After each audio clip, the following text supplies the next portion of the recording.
Hi, I'm Nikki. I work in UBS University in HR. Hi, my name is Paul. I'm the CFO for Wealth Management UK and Jersey. Hi, my name is Brendan and I work in Group Technology. I'm Paolo Crocè and I look after FRC in EMEA. I'm Chris. I'm a project manager in Group Technology. I'm happily married to Sally and we've been together for almost 13 years. I enjoy running and keeping fit, and I also enjoy travelling. I'm originally from an area close to Venice. I've been in the business 25 years, lived in London for 20, married to an Italian, and I have an 11-year-old boy and live in central London.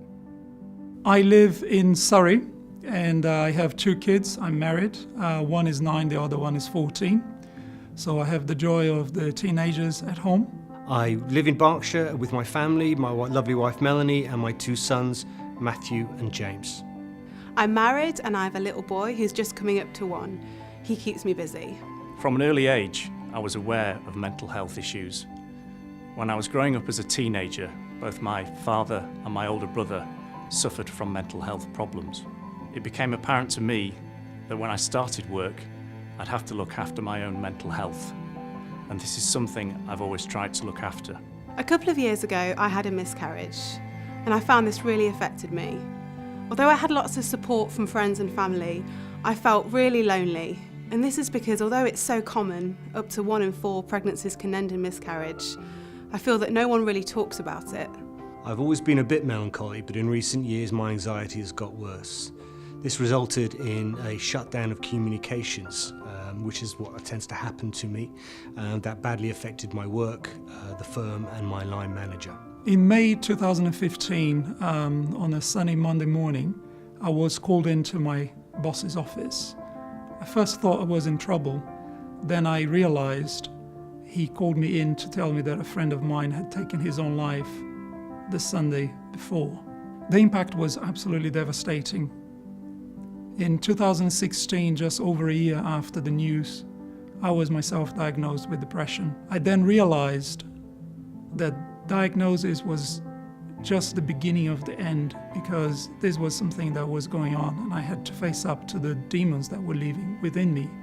I was plagued by thoughts, almost constant thoughts, of suicide, which culminated in me picking out a favourite tree and always carrying a rope in my car, just because I knew if the pain ever got too bad, I'd always be able to stop it. With the help of our occupational health doctor and a recommended therapist, I realised that while I didn't yet care about my own life, I realised the devastating effect it would have on my family, particularly my 2 sons.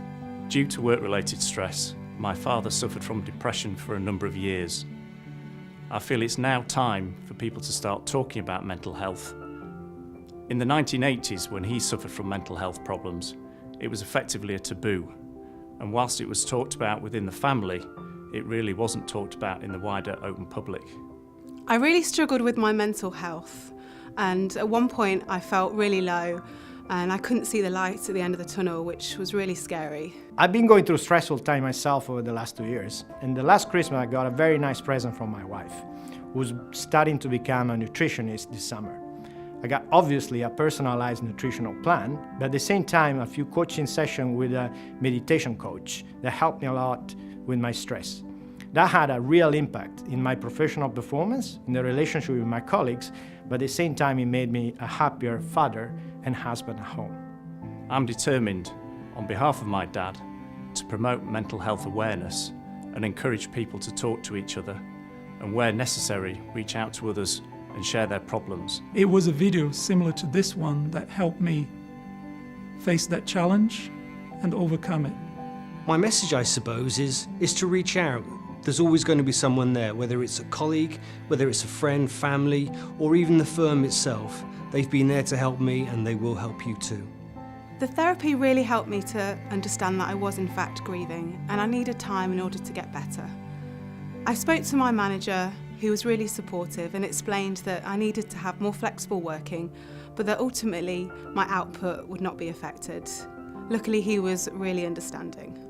2 years ago, I got inspired by the activities of the Headscape network in the UK, and I decided to join David Sohn in co-sponsoring it. The level of stress in our industry, if anything, is going up. And we need to make sure that the health of our people is at the core of what we do. I'm Paul, and this is me. I'm Chris, and this is me. I'm Paolo, and this is me. I'm Brendan, and this is me. I'm Nikki, and this is me.